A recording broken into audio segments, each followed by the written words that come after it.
Ladies and gentleman, ರಾಜ್ಯ ರಾಜಕಾರಣ ಈಗ ಮತ್ತೊಂದು ಸುತ್ತಿನ ಫೈನಲ್ ಫೈಟ್ಗೆ ರೆಡಿಯಾಗಿದೆ. ಅದರಲ್ಲೂ ನೋಡಿ, ಡಿ ಕೆ ಶಿವಕುಮಾರ್ ಅವರ ಈ ಫೈನಲ್ ಫೈಟ್ ಇದೆಯಲ್ಲ, ಅದರಲ್ಲೂ ಕೂಡ ಡೂ ಆರ್ ಡೈ, ಮಾಡು ಇಲ್ಲವೇ ಮಡಿ ಅನ್ನುವಂಥ ಈ ಬಾರಿಯ ಅವರ ಫೈಟ್ ಇದೆಯಲ್ಲ, ಅವರಲ್ಲಿ ಹೆಚ್ಚು ಆತ್ಮವಿಶ್ವಾಸವನ್ನು ಕೊಟ್ಟಿದೆ ಮತ್ತು ಹೆಚ್ಚು ಕಾನ್ಫಿಡೆನ್ಸನ್ನು ತಂದಿರತಕ್ಕಂಥದ್ದು. ಹಾಗಾಗಿ ಏನು ಮಾಡ್ತಾ ಇದ್ದಾರೆ ಡಿ ಕೆ ಶಿವಕುಮಾರ್ ಹೈಕಮಾಂಡ್ ಎದುರು ಮತ್ತು ಯಾವ ರೀತಿಯ ಆಟವನ್ನು ಆಡ್ತಿದ್ದಾರೆ ಮತ್ತು ಅವರ ಟಾರ್ಗೆಟ್ ಏನು, ಯಾವಾಗ ಅದು ಫಲಪ್ರದ ಆಗುತ್ತೆ, ಎಲ್ಲದರ ಮಾಹಿತಿಯನ್ನು ನಾನು ನಿಮಗೆ ಕೊಡ್ತೀನಿ. ನೀವು ನೋಡ್ತಾ ಇದ್ದೀರಾ ನೆಲ ಜಲ ಭಾಷೆಗಾಗಿ ಪ್ರಾಮಾಣಿಕ ಪತ್ರಿಕೋದ್ಯಮ, ನಿಮ್ಮ ಫೋಕಸ್ ಟಿವಿ.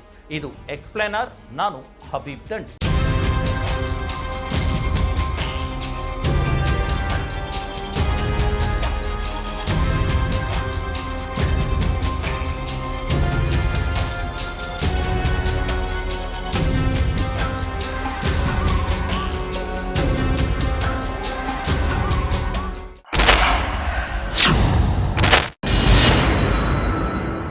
ಎಸ್ ವೀಕ್ಷಕರೇ, ಡಿ ಕೆ ಶಿವಕುಮಾರ್ ಮತ್ತೊಮ್ಮೆ ಬ್ಲಾಸ್ಟ್ ಆಗಿದ್ದಾರೆ.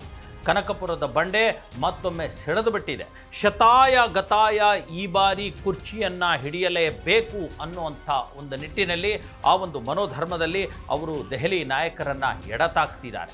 ಇಷ್ಟು ದಿವಸ ನೀವು ಹೇಳಿದ್ದೆಲ್ಲ ನಾನು ಕೇಳದೆ, ಇನ್ಮೇಲೆ ಕೇಳೋಕ್ಕೆ ಸಾಧ್ಯನೇ ಇಲ್ಲ, ಕೇಳೋದು ಇಲ್ಲ, ಕೊಟ್ಟರೆ ಸರಿ, ಕೊಡದೇ ಇದ್ದರೆ ನನ್ನ ದಾರಿ ನನಗೆ, ನಿಮ್ಮ ದಾರಿ ನಿಮಗೆ ಅನ್ನುವಂಥ ಒಂದು ಮಾತಿನ ಭರಾಟೆ, ಆ ಅರ್ಥದ ವರ್ತನೆಯನ್ನು ತೋರಿಸಲೋದಕ್ಕೆ ಡಿ ಕೆ ಶಿವಕುಮಾರ್ ಅವರಿಗೆ ಅವರ ಸಹೋದರ ಡಿ ಕೆ ಸುರೇಶ್ ಕೂಡ ಭರಪೂರ ಸಪೋರ್ಟ್ ಕೊಡ್ತಾ ಇರ್ತಕ್ಕಂಥದ್ದು. ಹಾಗಾಗಿ ಈ ಬಾರಿ ಒಂದು ಮಾತನ್ನು ಅವರು ಹೈಕಮಾಂಡ್ಗೆ ಹೇಳ್ತಾ ಇದ್ದಾರೆ, ಕೊಟ್ಟರೆ ಈಗ ಕೊಡಿ, ಈಗ ನಾನು ಕೇಳೋದಕ್ಕೆ ಬಂದಿದ್ದೀನಿ, ಕೊಟ್ಟರೆ ಈಗ ಕೊಡಿ, ಇಲ್ಲ ಅಂದರೆ ನನಗೆ ಬೇಡವೇ ಬೇಡ, ಇನ್ನೊಮ್ಮೆ ನಾನು ನಿಮ್ಮ ಹತ್ರ ಬರೋದು ಇಲ್ಲ, ನಿಮಗೆ ಈ ಕುರ್ಚಿ ಕೇಳೋದು ಇಲ್ಲ ಅನ್ನುವಂಥ ಒಂದು ಅರ್ಥದಲ್ಲಿ ತಮ್ಮ ಪ್ರತಿಕ್ರಿಯೆಯನ್ನು ವ್ಯಕ್ತಪಡಿಸ್ತಿದ್ದಾರೆ. ಮತ್ತು ಅಲ್ಲಿರ್ತಕ್ಕಂಥ ತಮ್ಮ ಹೈಕಮಾಂಡ್ ನಾಯಕರ ಎದುರು ತಮ್ಮದೇ ಆಗಿರ್ತಕ್ಕಂಥ ದಾಳವನ್ನು ಕೂಡ ಡಿ ಕೆ ಶಿವಕುಮಾರ್ ಮಾಡ್ತಿದ್ದಾರೆ. ರಣದೀಪ್ ಸಿಂಗ್ ಸುರ್ಜೇವಾಲಾ ಅವರನ್ನು ಭೇಟಿ ಮಾಡಿ ಸಾಕಷ್ಟು ಮಾತುಕತೆಯನ್ನು ನಡೆಸಿರ್ತಕ್ಕಂಥದ್ದು. ಜೊತೆಗೆ ಸೋನಿಯಾ ಗಾಂಧಿ ಅವರ ಅತ್ಯಾಪ್ತಿಯಾಗಿರ್ತಕ್ಕಂಥ ಅಂಬಿಕಾ ಸೋನಿ ಅನ್ನುವಂಥ ಒಬ್ಬ ಹಿರಿಯ ವಕೀಲರಿದ್ದಾರೆ. ಅವರು ಕಾಂಗ್ರೆಸ್ ಪಕ್ಷದ ಒಂದು ವೆಲ್ ವಿಷರ್ ಕೂಡ ಹೌದು. ಅವರ ಮೂಲಕವೂ ಕೂಡ ಸೋನಿಯಾ ಗಾಂಧಿಯವರಿಗೂ ಒಂದಷ್ಟು ಇಂಟಿಮೇಷನ್ ಮೆಸೇಜನ್ನು ಕಳಿಸ್ತಿದ್ದಾರೆ ಅನ್ನುವಂಥದ್ದು. ಜೊತೆಗೆ ಈಗಾಗಲೇ ಕಪಿಲ್ ಸಿಬಲ್ ಅನ್ನುವಂಥ ಒಂದು ಪ್ರಮುಖ ರಾಜಕಾರಣಿ ಮತ್ತು ಕಾಂಗ್ರೆಸ್ ಪಕ್ಷದ ವರ್ಚಸ್ಸು ಇರುವಂಥ ನಾಯಕರಿದ್ದಾರೆ. ಅವರ ಮೂಲಕ ರಾಹುಲ್ ಗಾಂಧಿ ಅವರಿಗೆ ಇನ್ಫಾರ್ಮೇಷನನ್ನು ಕಳಿಸ್ತಾ ಇರತಕ್ಕಂಥದ್ದು. ಈ ಎಲ್ಲ ಚಟುವಟಿಕೆಗಳನ್ನು ಅವರು ನಡೆಸ್ತಾ ಇದ್ದಾರೆ. ಹೇಗೂ ಮಲ್ಲಿಕಾರ್ಜುನ ಖರ್ಗೆ ಮತ್ತು ಕೆ ಸಿ ವೇಣುಗೋಪಾಲ್ ಅವರಿಗೂ ಕೂಡ ಅವರು ಮಾತನಾಡ್ತಾರೆ. ಹಾಗಾಗಿ ಈ ಎಲ್ಲ ನಾಯಕರ ಜೊತೆಗಿನ ಅವರು ಒಡನಾಟ ಅತಿ ಹೆಚ್ಚಾಗಿಬಿಟ್ಟಿದೆ ಅನ್ನುವಂಥದ್ದು. ಮಾಧ್ಯಮಗಳಿಗೆ ಅವರು ಹೇಳಿದರು, ನಾನು ಈ ಸಂಬಂಧಪಟ್ಟಂತೆ ಅಂದರೆ ಹಿರಿಯ ನಾಯಕರನ್ನ ನಾನು ಭೇಟಿ ಮಾತಾಡಿದ್ದೀನಿ, ಆದರೆ ಯಾರು ಅನ್ನುವಂಥದ್ದು ನಾನು ನಿಮ್ಮ ಮುಂದೆ ಹೇಳೋದಿಲ್ಲ, ಮೀಡಿಯಾ ಮುಂದೆ ನಾನು ಯಾರ್ಯಾರಿಗೆ ಭೇಟಿ ಮಾಡಿದ್ದೀನಿ ಅನ್ನುವಂಥದ್ದನ್ನು ರಿವೀಲ್ ಮಾಡೋಕ್ಕಾಗಲ್ಲ ಕಡ್ರಿ ಅನ್ನುವಂಥ ಮಾತನ್ನು ಹೇಳಿದ್ರು. ಅಂದರೆ ಇದರ ಅರ್ಥ ಏನು ಮೇನ್ ಸ್ಟ್ರೀಮಲ್ಲಿ ನಮಗೆ ಹೊಸ ಮುಖ್ಯ ಮುಖಗಳು ಕಾಣ್ತಾ ಇವೆ, ಅದಷ್ಟೇ ಅಲ್ಲದೆ ಕೇವಲ ಕೆ ಸಿ ವೇಣುಗೋಪಾಲ್, ಮಲ್ಲಿಕಾರ್ಜುನ ಖರ್ಗೆ ಅಥವಾ ರಣದೀಪ್ ಸಿಂಗ್ ಸುರ್ಜೇವಾಲಾ ಇವರಷ್ಟೇ ಅಲ್ಲದೆ ಇನ್ನಿತರ ಬೇರೆ ನಾಯಕರನ್ನು ಕೂಡ ಭೇಟಿ ಮಾಡಿ ತಮ್ಮ ದಾಳವನ್ನು ಉರುಳಿಸ್ತಿದ್ದಾರೆ ಅನ್ನುವಂಥದ್ದು ಕಾಂಗ್ರೆಸ್ನಲ್ಲಿ ನಡೀತಾ ಇರತಕ್ಕಂಥ ದೊಡ್ಡ ಮಟ್ಟದ ಒಂದು ಬೆಳವಣಿಗೆ. ಈಗಾಗಲೇ ಅವ್ರ ಮಾತುಗಳಲ್ಲೇ ನೋಡಿ ಎಷ್ಟು ಆತ್ಮವಿಶ್ವಾಸ ಕಂಡು ಬರ್ತಾ ಇದೆ ಡಿ ಕೆ ಶಿವಕುಮಾರ್ ಅವರಿಗೆ ಅನ್ನುವಂಥದ್ದು. ಮಾಧ್ಯಮದ ಎದುರು ಅವರು ಹೇಳ್ತಾರೆ, ಅದರಲ್ಲೂ ಕೂಡ ನಗನಗ್ತಾ ಹೇಳ್ತಾರೆ, ನಿಶ್ಚಿಂತೆಯಾಗಿ ಹೇಳ್ತಾರೆ, ನಾನು ದೆಹಲಿಗೆ ಬಂದಿರೋದು ಗಾಳಿ ಕುಡ್ಕೊಂಡು ಹೋಗೋದಕ್ಕಲ್ಲ ಅನ್ನುವಂಥ ಮಾತನ್ನು ಹೇಳ್ತಾರೆ. ಎಷ್ಟು ಆಳವಾದ ಮತ್ತು ದೂರದೃಷ್ಟಿ ಇರ್ತಕ್ಕಂಥ ಮಾತು. ಏನೋ ಒಂದು ಡಿಸಿಷನ್ ಮಾಡ್ಕೊಂಡು ಬಂದಿದ್ದಾರೆ, ಈಗ ಆಲ್ರೆಡಿ ಅವ್ರು ಕಾನ್ಫಿಡೆಂಟ್ ಇದ್ದಾರೆ ಅನ್ನುವಂಥ ಅರ್ಥ ಆ ಮಾತುಗಳಲ್ಲಿ ನಮಗೆ ಕಂಡುಬರುತ್ತೆ. ಹಾಗಾಗಿ ಈಗ ಒಂದಷ್ಟು ಡಿನ್ನರ್ ಮೀಟಿಂಗ್ಗಳ ಬಗ್ಗೆನೂ ಕೂಡ ಚರ್ಚೆ ಆಗ್ತಾ ಇದೆ. ಡಿ ಕೆ ಶಿವಕುಮಾರ್ ಡೆಲ್ಲಿಯಲ್ಲಿದ್ದಾಗ ಬೆಂಗಳೂರಿನಲ್ಲಿ ವಿವಿಧ ರೀತಿಯ ಡಿನ್ನರ್ ಮೀಟಿಂಗ್ಗಳು, ಅಹಿಂದ ನಾಯಕರ ಡಿನ್ನರ್ ಮೀಟಿಂಗ್ಗಳು, ಸಿ ಎಂ ಸಿದ್ದರಾಮಯ್ಯನವರ ಪ್ರಮಾಪ್ತರ ಡಿನ್ನರ್ ಮೀಟಿಂಗ್ಗಳು, ಅವರ ಜೊತೆಗಿರ್ತಕ್ಕಂಥ ಶಾಸಕರ ಡಿನ್ನರ್ ಮೀಟಿಂಗ್ಗಳು, ಸಚಿವ ಸಂಪುಟ ವಿಸ್ತರಣೆಗೆ ಹೋಗ್ತಾ ಇರತಕ್ಕಂಥ ಶಾಸಕರ ಡಿನ್ನರ್ ಮೀಟಿಂಗ್ಗಳು, ಇವೆಲ್ಲವೂ ಕೂಡ ನಡೀತಾ ಇರತಕ್ಕಂಥದ್ದು.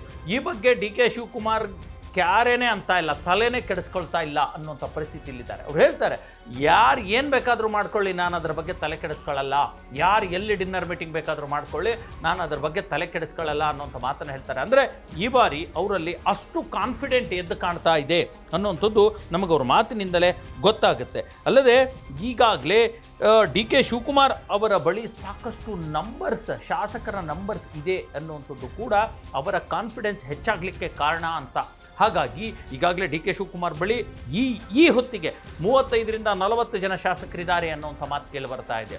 ಸಿದ್ದರಾಮಯ್ಯನವರ ಹತ್ರ ಸುಮಾರು 60ರಷ್ಟು, ಹೆಚ್ಚು ಕಡಿಮೆ 60ರಷ್ಟು ಶಾಸಕರು ಸಿದ್ದರಾಮಯ್ಯ ಬಳಿ ಇದ್ದಾರೆ.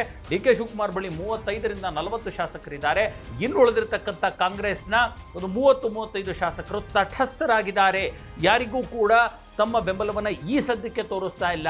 ಒಂದು ವೇಳೆ ಡಿಸಿಷನ್ ಟೈಮ್ ಬಂತು ಅಂತಂದರೆ, ತೀರ್ಮಾನಿಸುವ ಸಮಯ ಬಂತು ಅಂತಂದರೆ, ಆಗ ತಮ್ಮ ಅನುಕೂಲಕ್ಕೆ ತಕ್ಕ ಹಾಗೆ ಆ ಉಳಿದಿರ್ತಕ್ಕಂಥ 30-35 ಜನ ಶಾಸಕರು ತಮಗೆ ಸಿಗುವಂಥ ಅನುಕೂಲಗಳನ್ನು ಲೆಕ್ಕ ಹಾಕ್ಕೊಂಡು ಸಿದ್ದರಾಮಯ್ಯನವ್ರಿಗೆ ಸಪೋರ್ಟ್ ಮಾಡಬೇಕು ಅಥವಾ ಡಿ ಕೆ ಶಿವಕುಮಾರಿಗೆ ಸಪೋರ್ಟ್ ಮಾಡಬೇಕು ಅನ್ನೋಂಥ ತೀರ್ಮಾನವನ್ನು ತೆಗೆದುಕೊಳ್ತಾರೆ.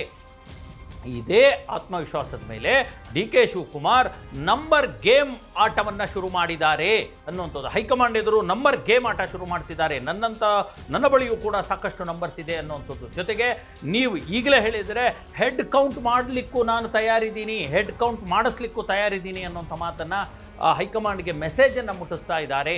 ತಮ್ಮ ಹತ್ತಿರವಿರುವ ಹೈಕಮಾಂಡ್ ನಾಯಕರ ಜೊತೆಗೆ ರಾಹುಲ್ ಗಾಂಧಿ, ಮಲ್ಲಿಕಾರ್ಜುನ್ ಖರ್ಗೆ, ಸೋನಿಯಾ ಗಾಂಧಿ ಅಂಥವ್ರಿಗೆ ಹೆಡ್ ಕೌಂಟ್ ಮಾಡಿಸ್ಲಿಕ್ಕೂ ನಾನು ತಯಾರಿದ್ದೀನಿ ಅನ್ನೋಂಥ ಮಾತನ್ನು ಹೇಳಲಾಗ್ತದೆ. ಇನ್ನೊಂದು ಕಡೆ ಸಿದ್ದರಾಮಯ್ಯನವರು ಸೈಲೆಂಟ್ ಆಗಿರೋದನ್ನು ನೋಡಿದರೆ ಎಲ್ಲೋ ಒಂದು ಕಡೆ ಸಿದ್ದರಾಮಯ್ಯನವ್ರಿಗೆ ಇದಾಗಲೇ ಕನ್ಫರ್ಮ್ ಆಗಿಬಿಟ್ಟಿದೆಯಾ, ಹೈಕಮಾಂಡ್ನಿಂದ ಒಂದು ಸ್ಪಷ್ಟ ತೀರ್ಮಾನ, ಒಂದು ಡಿಸಿಷನ್ ಬಂದುಬಿಟ್ಟಿದೆಯಾ, ಹಾಗಾಗಿ ಅವರು ಸೈಲೆಂಟ್ ಆಗಿಬಿಟ್ಟಿದ್ದಾರಾ, ಹಾಗಾಗಿ ತಮ್ಮದೇ ಬೆಂಬಲಿಗರ ಯಾರ ತಲೆದಂಡ ಆದರೂ ಇನ್ನು ನಾನೇ ಇರಲ್ಲ, ಇವ್ರನ್ನ ಉಳಿಸ್ಕೊಂಡು ಏನು ಮಾಡೋದಿದೆ ಅನ್ನೋಂಥ ಒಂದು ರೀತಿಯ ವೈಫಲ್ಯಕ್ಕೆ ಅಥವಾ ವೈರಾಗ್ಯಕ್ಕೆ ಬಂದುಬಿಟ್ಟಿದ್ದಾರಾ ಸಿದ್ದರಾಮಯ್ಯನವರು ಅನ್ನೋಂಥದ್ದು ಕೂಡ ಕಾಣ್ತಾ ಇದೆ.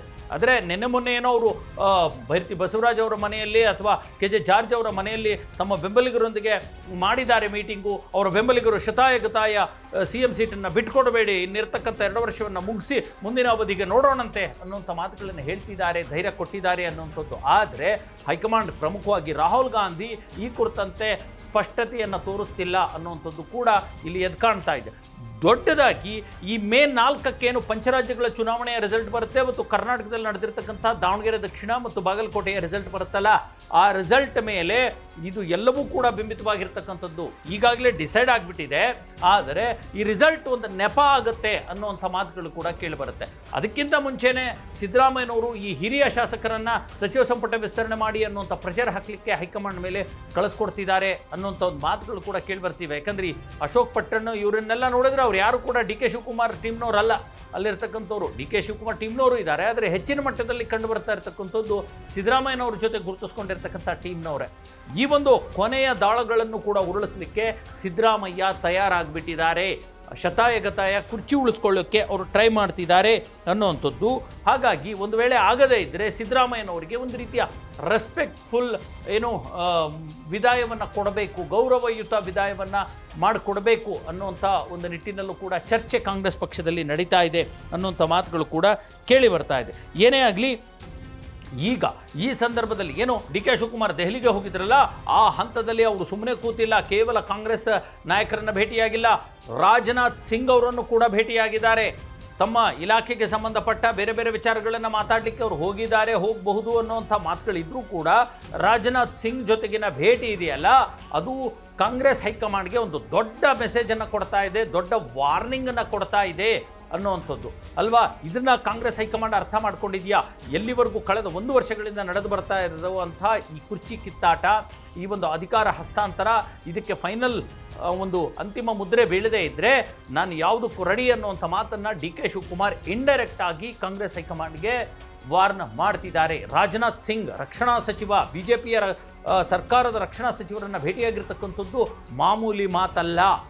ಇದನ್ನು ಕಾಂಗ್ರೆಸ್ ಹೈಕಮಾಂಡ್ ಅರ್ಥ ಮಾಡಿಕೊಳ್ಳುತ್ತಾ ಡಿ ಕೆ ಶಿವಕುಮಾರ್ ಅವರಿಗೆ ಪಟ್ಟ ಕಟ್ಟುತ್ತಾ, ಅಥವಾ ಸಿಡಿದೇಳೋ ಸಿದ್ದರಾಮಯ್ಯ ಮತ್ತು ಅವರ ಟೀಮ್ ಅವ್ರನ್ನ ಸಮಾಧಾನ ಮಾಡುತ್ತಾ, ಅಥವಾ ಈ ಇಶ್ಯೂವನ್ನು ಹೀಗೇ ಇನ್ನೂ 1-2 ವರ್ಷ ದಬ್ಕೊಂಡು ಹೋಗ್ಬಿಡುತ್ತಾ, 2028ರ ಚುನಾವಣೆಯ ನೆಪವನ್ನು ಒಡ್ಡುತ್ತಾ, ಅಥವಾ ಈ ಬಾರಿ ಇನ್ನೂ ರಾಜ್ಯದಲ್ಲಿರ್ತಕ್ಕಂಥ ಹಲವಾರು ಚುನಾವಣೆಗಳಿದ್ದಾವೆ. GBA ಚುನಾವಣೆ ಇದೆ, ಸ್ಥಳೀಯ ಸಂಸ್ಥೆ ಚುನಾವಣೆ ಇದೆ, ವಿಧಾನ ಪರಿಷತ್ ಚುನಾವಣೆಗಳಿದ್ದಾವೆ.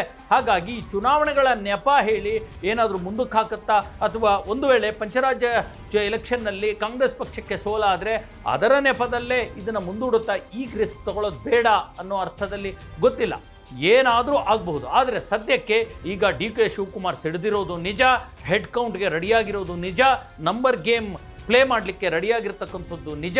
ಜೊತೆಗೆ BJP ಜೊತೆಗಿನ ಮೈತ್ರಿಯ ಸುಳಿವುಗಳನ್ನು ಕೂಡ ಕಾಂಗ್ರೆಸ್ ಹೈಕಮಾಂಡ್ಗೆ ಕೊಟ್ಟಿರೋದು ಕೂಡ ನಿಜ. ಹಾಗಾಗಿ ಕಾಂಗ್ರೆಸ್ ಹೈಕಮಾಂಡ್ ಏನು ತೀರ್ಮಾನ ತೆಗೆದುಕೊಳ್ಳುತ್ತೆ ಅನ್ನೋಂಥದ್ದನ್ನು ನಾವೆಲ್ಲ ಕಾದು ನೋಡಬೇಕಿದೆ.